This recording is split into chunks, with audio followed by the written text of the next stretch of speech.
This is the Catch Up Network. When software companies morph into crypto treasuries and random Long Island industrials rebrand as Solana repositories, you're witnessing the most fascinating liquidity game since the dot-com boom. This isn't just about Bitcoin volatility. It's about what happens when corporate balance sheets become leveraged bets on digital assets. The real question isn't whether these companies can hodl through the pain, but whether their stockholders will stick around when the trade goes sideways. It's kind of a big deal because Greg Zuckerman's one of the best writers out there. He's author of 6 books, 2 of which were co-written with his sons. So let's talk more about the story and crypto and more with Greg Zuckerman, special writer at the Wall Street Journal. Greg, whenever you do something, it's a big deal. Why are you turning your laser focus to Bitcoin? So, Brian, to me, this kind of trade is the most interesting one other than AI out there, meaning the companies, the stocks that sold shares and turned around and bought crypto with it. They're the marginal buyer in the crypto market lately. So what happens if they don't buy? What happens if they start selling? Does it impact the whole economy if crypto gets affected? To me, this is the most interesting thing going on out there. You look at stocks, too. And a lot of our viewers, maybe they don't own or trade crypto. Maybe they will. But you look at like a strategy, formerly known as a MicroStrategy. Michael Saylor, when it works, it works. What he did is he took a software company, basically became a crypto repository. With the price of crypto goes up, his stock goes up. But his stock is down 50% since its highs in the month of July. But other companies, too, Greg, right? Other companies are copying this. I looked up an industrial company on Long Island the other day. It's been around for 60 years, and now the website says Solana repository.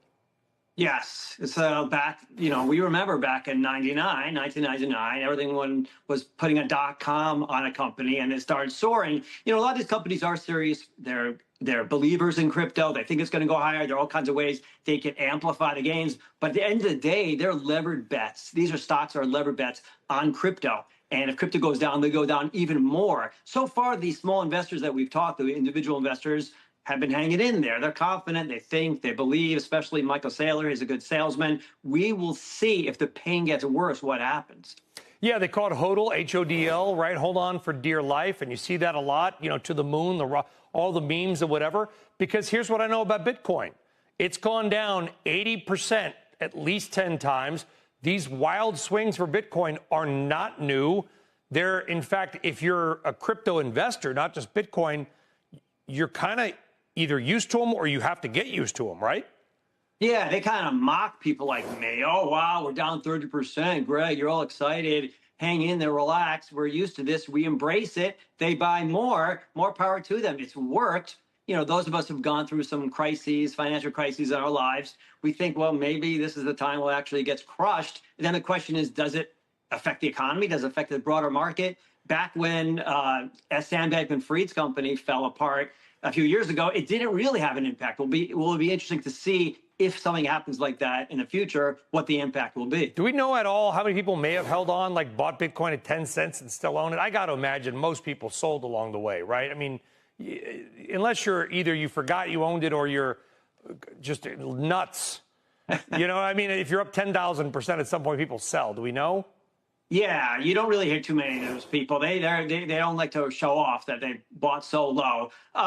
The real question is this year, because a lot of people piled in. These companies sold a lot of billions, tens of billions of stock, and then they're down a good 30, 40% in the last few months. Do those guys hold on is the real question. The real story here isn't just corporate treasury strategies gone crypto.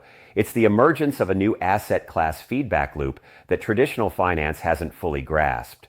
When companies like MicroStrategy issue debt to buy Bitcoin, they're essentially creating synthetic Bitcoin ETFs with leverage, except these trade at premiums and discounts that can swing wildly based on market sentiment rather than just underlying asset performance.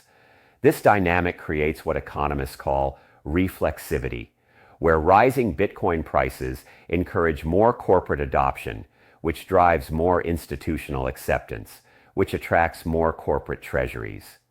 The twist most analysts miss is that this isn't really about Bitcoin belief. It's about cheap capital arbitrage. Companies discovered they could borrow at historically low rates and buy an appreciating asset, then use that appreciation to justify more borrowing. It worked brilliantly during the zero-rate era, but now we're seeing what happens when that trade reverses. The Federal Reserve's rate hikes haven't just made borrowing expensive. They've made the opportunity cost of holding volatile assets much higher.